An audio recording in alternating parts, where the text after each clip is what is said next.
there's all these stories about, guys over in Macedonia who are running these fake news sites. Number 24 is content farms in Macedonia. Бидејќи ако се направи грешка, таа ќе биде кобна. Нема враќање назад. So Europe need to remain more sexy lady in the world. Ајде, мајката! Господа ја чува Македонија и низините граѓани. And this is 169, I believe. It's kind of amazing, Svet. And all these other podcasts that, what's the guy with the girl's name, Jasmine? Okay, from yeah. Bosnia. Yeah, remember he had a podcast going, I think he only had like 4 or 5 episodes. And Seriously? we have managed to just keep this thing going. So I'm quite proud of us. So Not out fundraising them, but we are out lasting them. we are, because, you know why? Because we're right and they're wrong, and that's all there is to it. That helps. Yep, it helps when you're telling the truth. So Yep.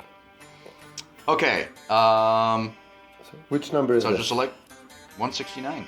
So 169. Cool. yeah. So if you're ready, I will Yep. count down. 3, 2, 1. The silly season, also known as the elections and campaigning season, is now underway in several countries, including the United States, where basically it's a repeat of the 2020 elections. Folks are watching one candidate for a health scare and another for a conviction. In Macedonia, the silly season is also underway, if not officially, then practically. Election dates are now set for Macedonia, with the first round of presidential elections on Wednesday. Yes, Wednesday, April 24, and the second round set for Wednesday. Yes, again, Wednesday, May 8. Parliamentary elections will also be held on Wednesday, May 8, making for an exciting middle of the week in Macedonia. Presidential candidates are now set as well, with a total of 7 candidates running and no major coalitions appearing. We'll discuss all this and more on this episode of the Macedonian Content Farmers Podcast. I'm Jason Miko, coming to you from the foot of the Catalina Mountains in Oro Valley, Arizona. And this is Cvetin Chilimanov, still locked up in Skopje, Macedonia. Oh yes, we didn't even talk about before in our back and forth on what we're going to talk about for the podcast. The whole passport issue. Let's touch on that real quick, since you are locked up still. Do you have a new passport? Nope, not yet. Not yet. Okay. So I've been following the news back and forth. First of all, it becomes abundantly clear that this whole issue of having a lack of passports and the equipment and all that other stuff was kind of deliberately engineered by Citizen Dewey to make VMRO look bad. Yeah. Criminal charges against the former Minister of Interior, Oliver Spasovsky, are probably forthcoming, or at least lawsuits. But now there's talk about being able to use the old ID cards to vote. Is that correct? They're trying to get people with the old passports to vote, because there are people who are like turning 18 now, and they don't have an ID card. Legally, they're not allowed to have an ID card, and now they're entering into a very serious, very short time frame, and with huge lines for where you can't even schedule having your picture taken, but you have a passport usually, and some of them may have like a valid passport.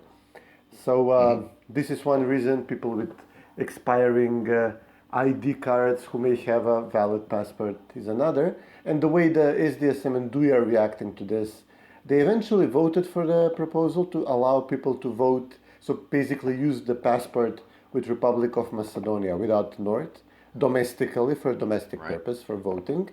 They eventually voted in favor of this, but they're leaving every impression that this was done deliberately, that they distributed, especially among Albanians. I don't see many of them in their media complaining. Some people, some Albanians I know, they would say, sure, got taken care of that long time ago. So that we're having an impression that this was one of the ideas, that one, they wanted to have the incoming VMRO interior minister face a huge problem. Instead of investigating SDSM people, he would have to go scrambling for passports and printing machines. But then also to have a bunch of VMRO voters, or just generally angry voters, unable to vote. Which describes most voters in most countries. Yeah. Well, especially here now. Yeah. They only got people angrier. Right. Yeah. Okay. So, yeah, and here we are. Today is March 10, Sunday. We're recording this episode 169. Happy Ramadan. Oh, inshallah. No, sorry. What was it? Assalamu alaikum. There was, when I first got to Macedonia nearly 28 years ago, there was a American contractor with USAID doing business-related stuff. Good stuff. Good guy from Florida with his wife. And he was a really big man. And he was kind of, big barrel-chested and then, small legs. And he had this little thing. He'd say, "Happy Ramadan to you. Happy Ramadan to you." And then he did this other thing. I know it's not the Hajj, but he would do this little dance, and it's this big guy, and he'd spin his fingers around on his hand and say, "Let's go to the Hajj, Hajj. Let's go to the Hajj, Hajj. Go Allah." It's just kind of, he had obviously he was. I don't know. He wasn't an overt Christian, but he was a believer, and this was just his way of letting off steam, I think. But anyway, yes, it's. He would have to apologize 1 month now if he was caught on camera. Yeah, exactly. Right. Yeah. That was 28 years ago, before all this other crazy stuff started. So anyway, Like your president apologizing now for calling a murderer of a nurse an illegal. Like, yeah, Joe. I'm sorry. Yeah, let's. Let me get some. Let me blow some steam off. I mean, not only that, he called her an illegal at the State of the Union address, which I will talk about in a second. And then, of course, he got pushback from the squad, from all of the idiots in Congress. And then he went back and said, I shouldn't have said illegal. I should have said undocumented. Yeah. And then he says, this is the newest thing, and this is going to be a campaign commercial. So an illegal from, I believe, Venezuela murdered this nurse who had gone out for a jog, a young girl in Georgia, just outside of Atlanta, and murders her. It was just a random thing, wrong place, wrong time. And this guy had been arrested before, I believe, in New York, and let go. But he's an illegal, and then Joe Biden correctly calls him an illegal at the State of the Union, and then gets pushed back, and he says, "I should have said undocumented." And then Joe Biden says this, quote, this is Joe Biden, "I'm not going to treat any of these people," meaning the illegals, "with disrespect. Look, they built the country. They built the country. The reason our economy is growing." What in the hell? Yeah. Illegals did not build this country. I'll tell you who built this country. People like my great-grandfather, Imre Miko, who came over here legally in 1910 and went to work for U.S. Steel. And U.S. Steel built the country. And it was, you see these pictures from the 1920s and 30s of all, New York skyscrapers being built, and all these guys sitting on the beams, eating their lunch and things like that. Those are the guys that built this country, not illegal immigrants who come over here illegally. Their first act of coming into the country is to break the bloody law. Now, I have no problem. People are hurting. Most people that are coming over here legally and illegally probably just want to work. But I'm sorry, you cannot just, if it's just because you want to work, there's a process and you have to do it legally. You can't just come over here. Anyway, the State of the Union, yes, that was the most partisan, and I watch the State of the Union on a regular basis. I don't know why, I'm a glutton for punishment. That was the most partisan State of the Union speech I have ever heard. It was absolutely horrible, and of course, I'm shouting now, but Joe Biden was shouting. You're not supposed to be shouting. Interesting fact for our listeners. The State of the Union address is actually a product of our modern TV era. It was designed, the whole point is for the president to report to Congress on the State of the Union, and for nearly 200 years, it was just a report that the president wrote and sent over to Congress, and it wasn't a big deal. It started with LBJ, Lyndon Baines Johnson, after Jack Kennedy was assassinated in November of '63. Johnson was then sworn in as president, and in the beginning of '64, he wanted something to kind of solidify, anoint him as president in the eyes of the public, and because he had been just sworn in on the tarmac, basically. So he they worked together with American TV companies, et cetera, to say we're going to do a primetime live TV State of the Union in front of Congress, and that's how it became a spectacle. But even 20 years ago, even when Bill Clinton was the president, he started off as a liberal Democrat, became a centrist Democrat. If he had the policies today that he had then, he'd be laughed out of the Democrat Party. It wasn't the spectacle that it is today. It's just gotten worse and worse and worse. It's just anyway. No, but he was trying to be tough on the border, right? For a while, he was shouting that he would hire enforcement agents, that the Republicans are not securing the border enough, and then the next day he has to apologize to the person who bashed in a nurse. Like, Jesus Christ, that's really really. Anyway. Such fitness. Okay. So we're supposed to be talking about Macedonian politics. Yeah, we have presidential elections too. Presidential elections in general, yes. It's the presidential election podcast. So we've got the candidates set. The election in Macedonia is technically it lasts for starts 2 weeks before the election date of April 24. Is that right? If I got my memory right. For the actual campaign period, the campaign is ongoing, obviously. Yeah, of course. It's a formality just like, to declare it. Yes, you, Macedonia, have adopted all of our bad habits of basically the campaign never ends. It's not quite as long there as it is here, because here it's just 24/7, year after year. So, but yeah, the campaign's officially practically underway in Macedonia. So, but officially it'll get underway 2 weeks before. First round, the 24th of April. Second round, May 8th for president, and parliamentary on May 8th. Focusing on the presidential, we've got the 7 candidates. So we've got Stevo from SDSM, Gordana from VMRO, Bujar Osmani from DUI, Arben Taravari from the Albanian opposition, and who are the other 3? So we have Vankovska from Levica. She's like the spoiler candidate to Gordana. We have Stevcho, the mayor of Karposh. He's also, obviously by now, SDSM supported spoiler candidate who should take votes from VMRO. He's kind of supported by the mayor of Skopje, Daniela Arsovska, who is preparing a new party. And we have Maxim Dimitrievski, who is actually doing the best of these 3 spoiler candidates. He's the mayor of Kumanovo. He was SDSM. Kumanovo is very important Spoiler to SDSM. For SDSM, And he's supported, obviously, by the former SDSM leader, Branko Crvenkovski. He had a Crvenkovski minion. And who's Zaev supporting?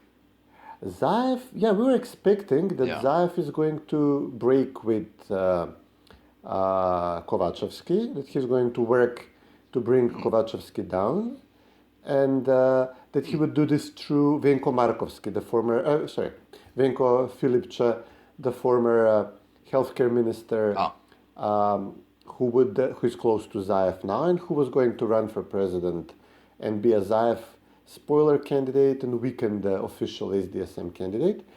But then Zaev was put on a US blacklist, or at least on a warning, pre-listed in some way. He was just mentioned in the list. Venko Filipče had a bunch of criminal investigations getting too close to him over the burned hospital, over the purchase, the illegal sale of chemo drugs to Kosovo. So they gave up, and now it's pretty obvious that Filipče will run for member of parliament as head of the list for SDSM, and now it's either going to be he's not going to run in his hometown of Ohrid in the southwestern district. He's going to run in Zaev's district, in the southeast of the country, in the 4th district, covering Strumica. So practically, instead of Zaev running and leading the list in Strumica and exposing himself, and like being formally back in SDSM and supporting Kovacevski, Zaev is gonna sit this out, but he's sending his underling Venko Filipče to represent him in his hometown. Okay. So I think we can gain this out after the first round. Nobody's going to get 50% plus one. And the second round, it's going to be Stevo and Gordana. So the two, like, we're having a repeat of 2020. You're having a repeat of 2019. 2019, so, yeah. So it's kind of, yeah. Now, who are, set aside the Albanian block of voters, between Stevce, Levica, and Maxim. Yeah. Where are they going to break in the second round? So Maxim is working to unseat SDSM. SDSM are saying, well, he's one of us.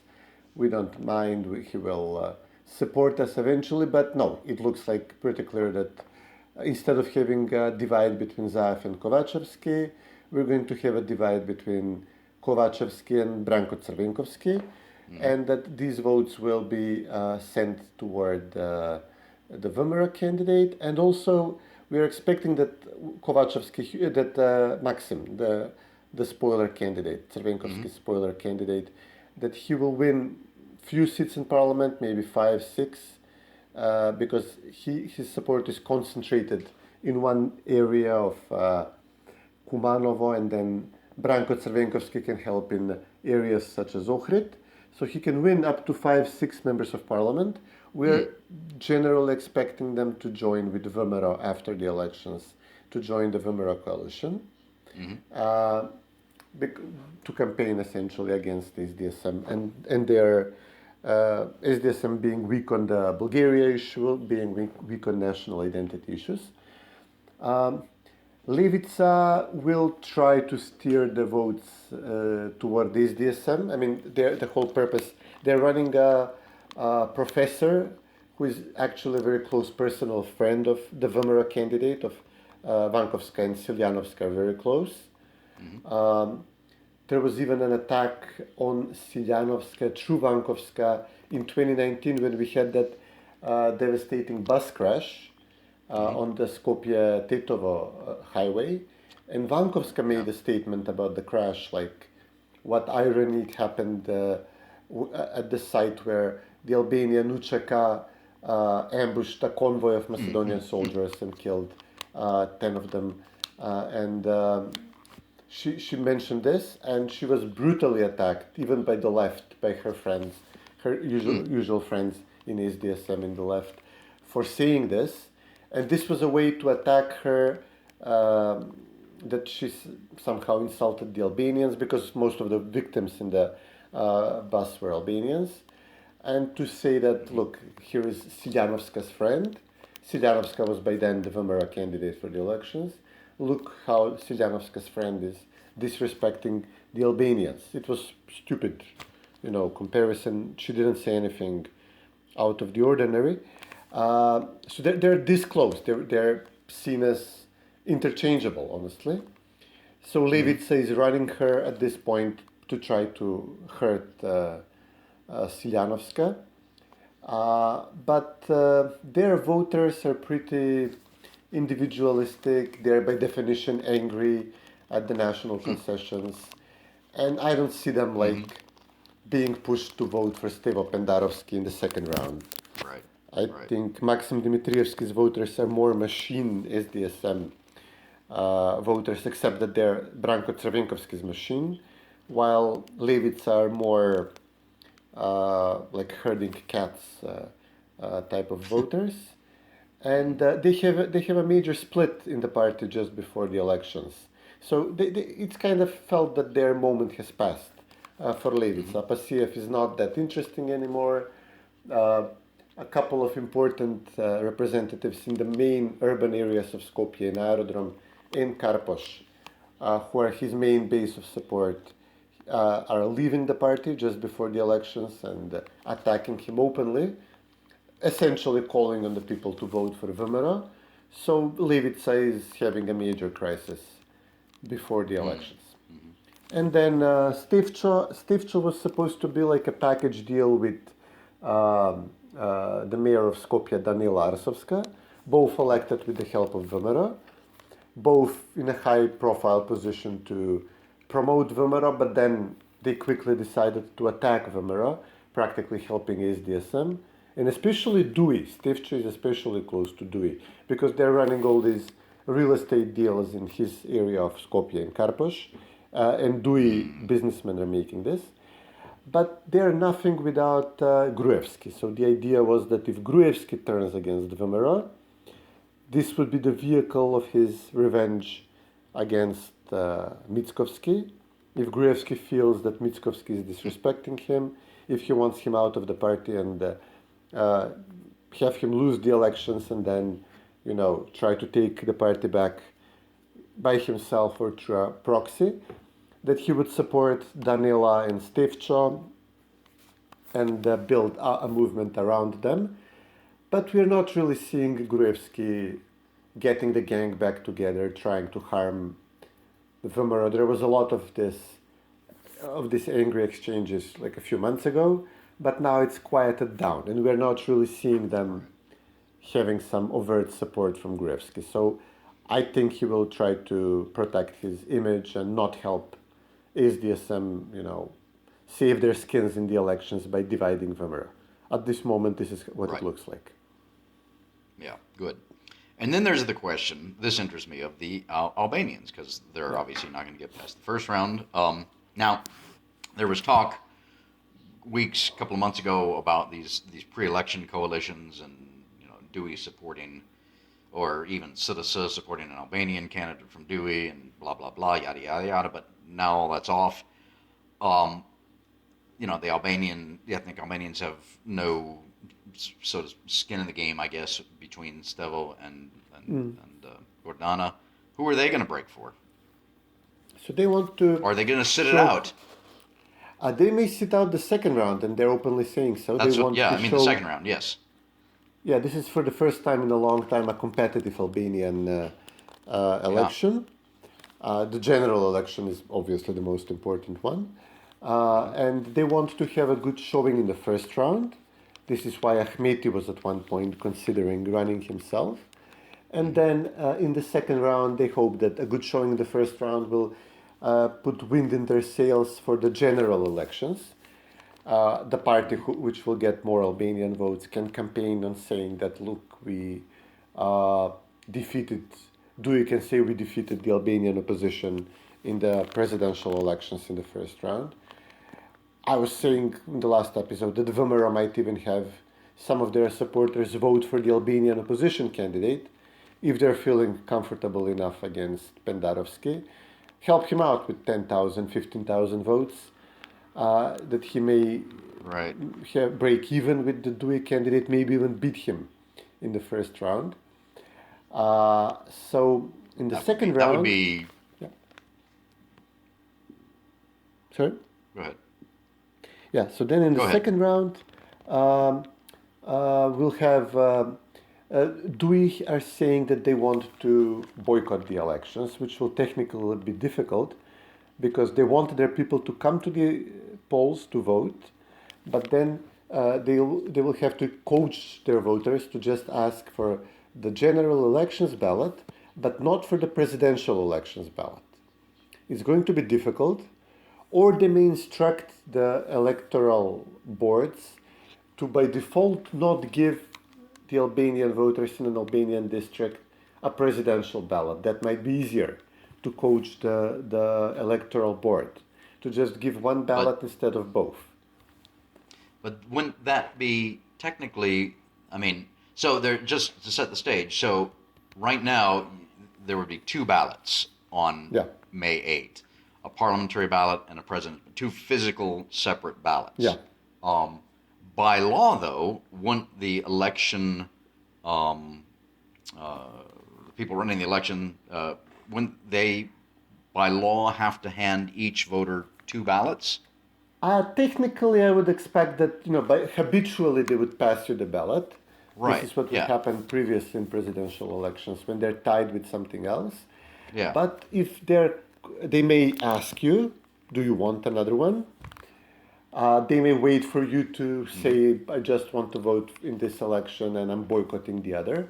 Or they may coach, in the Albanian villages, they may coach them just to give one ballot and do not even offer the second one, or wait for you and look at you angrily if you're asking for a second ballot, like shame you before the other voters.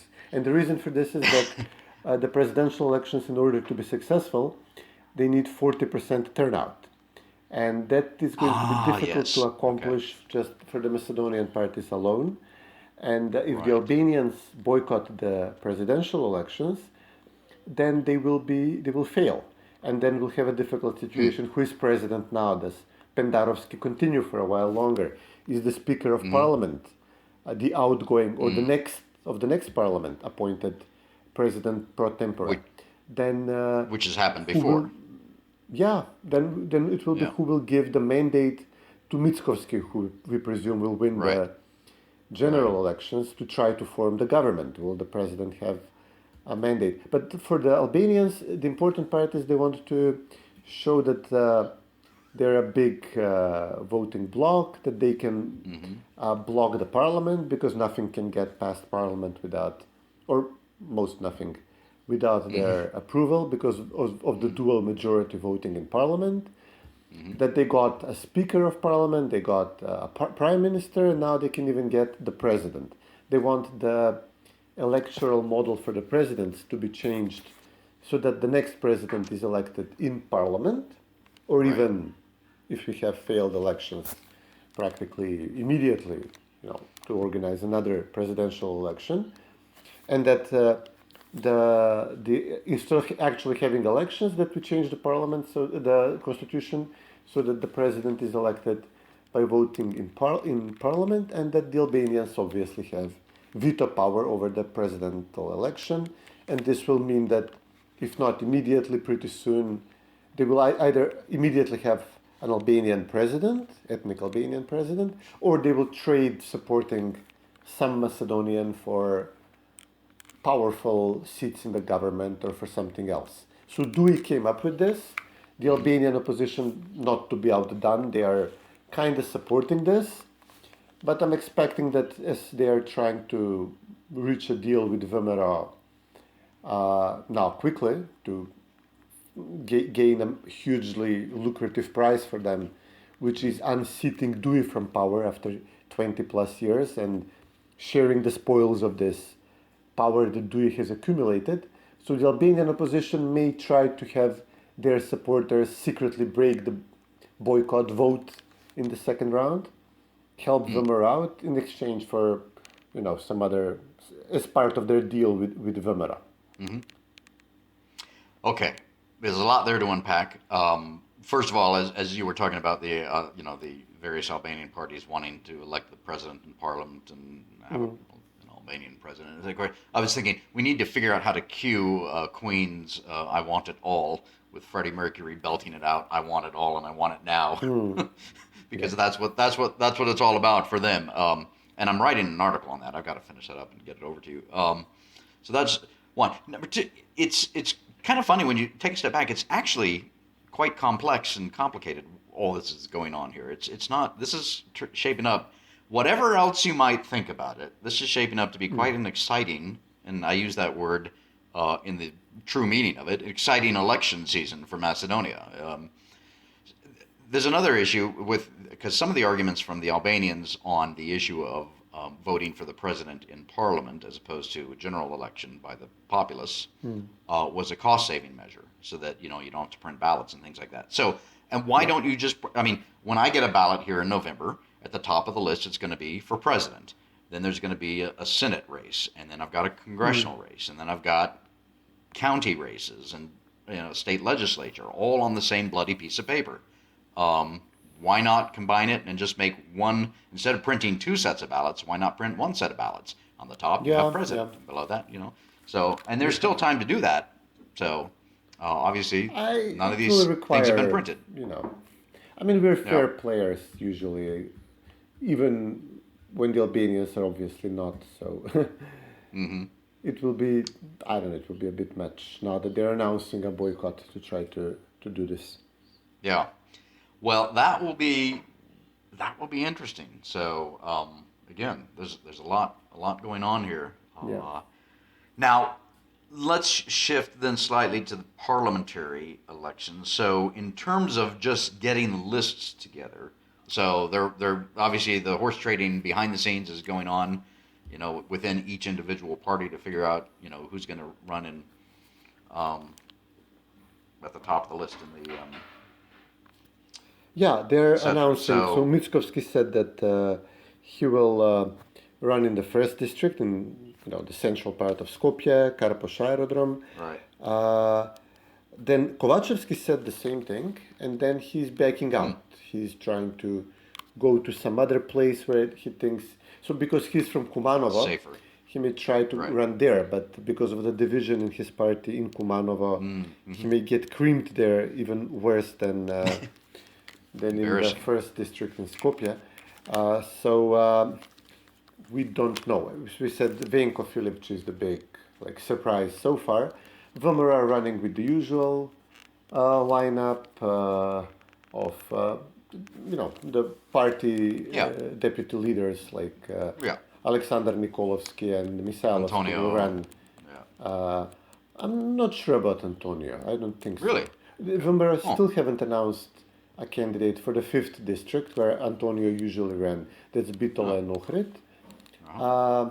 Usually a woman candidate in the 6th district, in the Albanian district, where they generally lose. The Albanians obviously win there. And we have there are not many notable changes to the lineup except for Venko Filipic running in to represent Zaev and to show that Zaev is still part of the SDSM party and will support the party. The polls, as done by the Macedonian television and by EPIS, the outfit by Vladimir Božinovski, who is obviously close to VMRO. These polls show 2-1 margin of victory for VMRO everywhere, even higher than 2-1 in the eastern districts. It shows even in the 6th district, VMRO, in the Albanian district, VMRO is beating SDSM 2-1.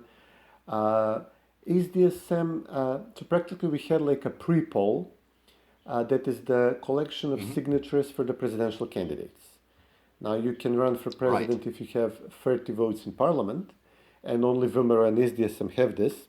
SDSM just barely.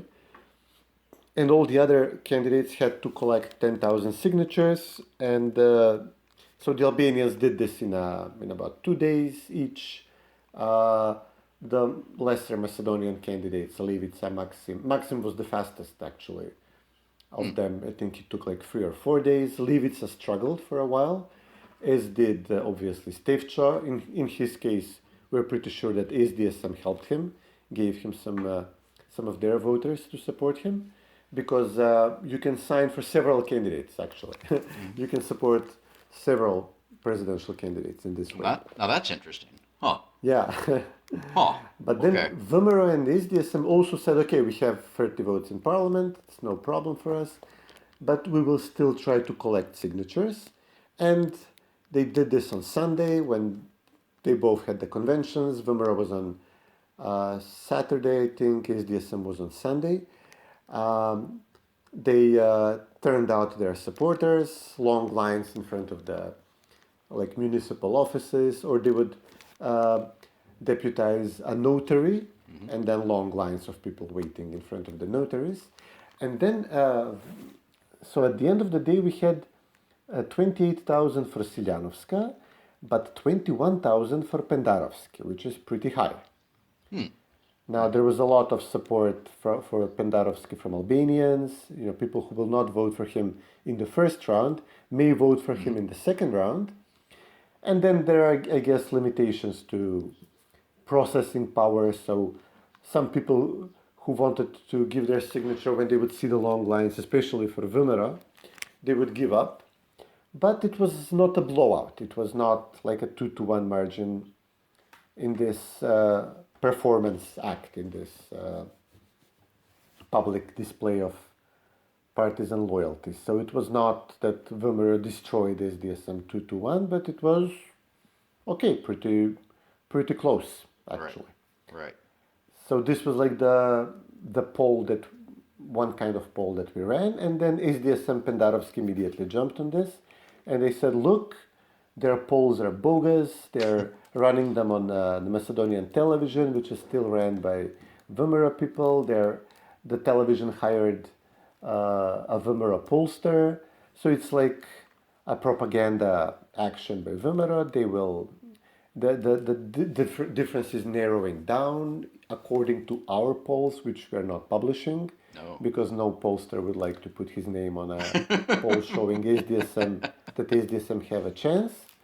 But they're pointing to the relatively smaller margin of difference in this, taking signatures for the presidential candidates. Right. It's, when you step back, I mean, I think just common sense and any reading of the past 8 years and anybody that's paid any attention to Macedonia, I'm talking about, outside observers and whatnot, would say for sure Macedonia is going to have a course correction and go back to the right. I mean, so 2017, they finally formed the government. So let's give them 17, 18, 19, 20, 21, 22, 23. That's 7.5 years of Syriza Dewey, or Dewey Syriza, actually. And that includes COVID, that includes the economic contraction, that includes the name change, that includes and the humiliation that goes with it, now the Bulgaria stuff, just everything that's been thrown at Macedonia. I mean, I'm toying with an idea of another article to write just before the elections called, is riffing on the late, great Charles Krauthammer, a writer from here, praise be upon him. Decline is a choice. And I think Macedonians are looking at what's gone on with this government over the past 7.5 years and said, we have been in decline. They said that this was going to become an economic paradise after we joined NATO. That hasn't happened. I think the government screwed up the COVID response. And then there's the humiliation. I mean, this is something that economists and sociologists and others don't, I think, pay enough attention to. And national humiliation is, or I shouldn't say national, pride is important. Good pride. There's good pride and bad pride. There's, pride as in, conceit and arrogance and whatnot. But there's healthy pride as well. And I think that's extremely important for any given country or people. And Macedonians have suffered a great deal of humiliation under this current government. And to use the British phrase, that's not nothing, especially in terms of when people go to the polls and vote. And I think we're going to see that course correction, just again, without looking at the polls, just on the face of it. And then the question is, what comes next when they form a government? I guess we'll have plenty of time to do podcasts on that. Because it's going, like the way you've been describing it, it's going to be very exciting over the next couple of months, and there's possibilities of no actual president, the speaker, all that fun stuff. Not to mention, then there's the horse trading, because VMRO's probably not going to get 61 seats. 52, 53, 54 if they're lucky.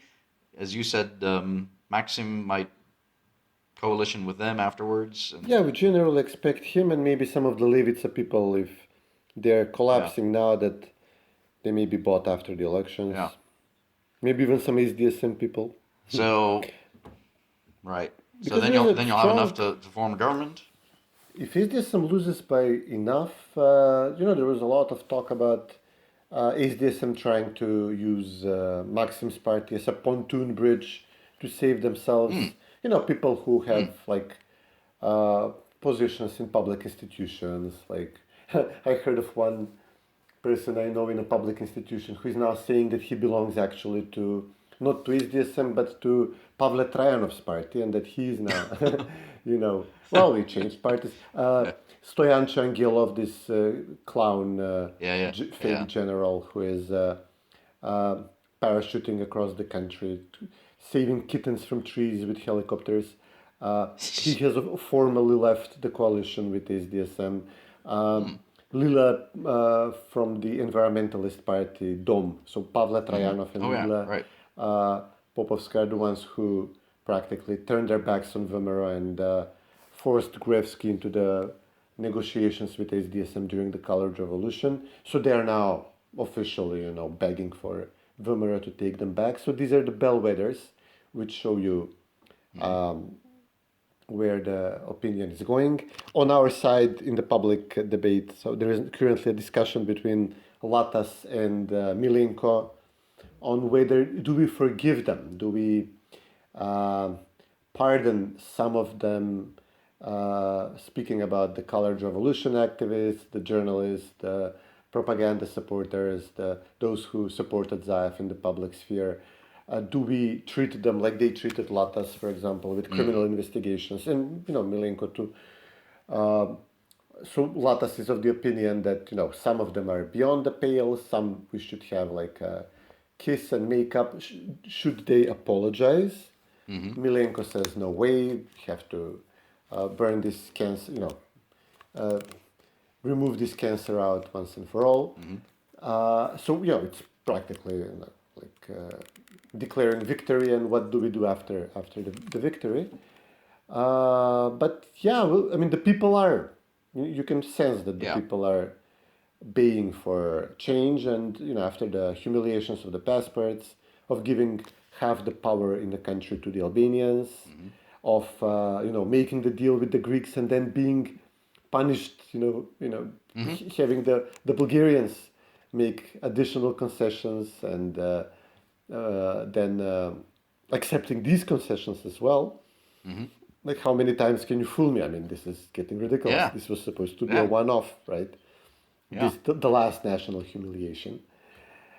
So, the mood in the public is clear, but we can expect, like the last time, we voted under COVID after the US ambassador insisted that we must hold elections as soon as possible.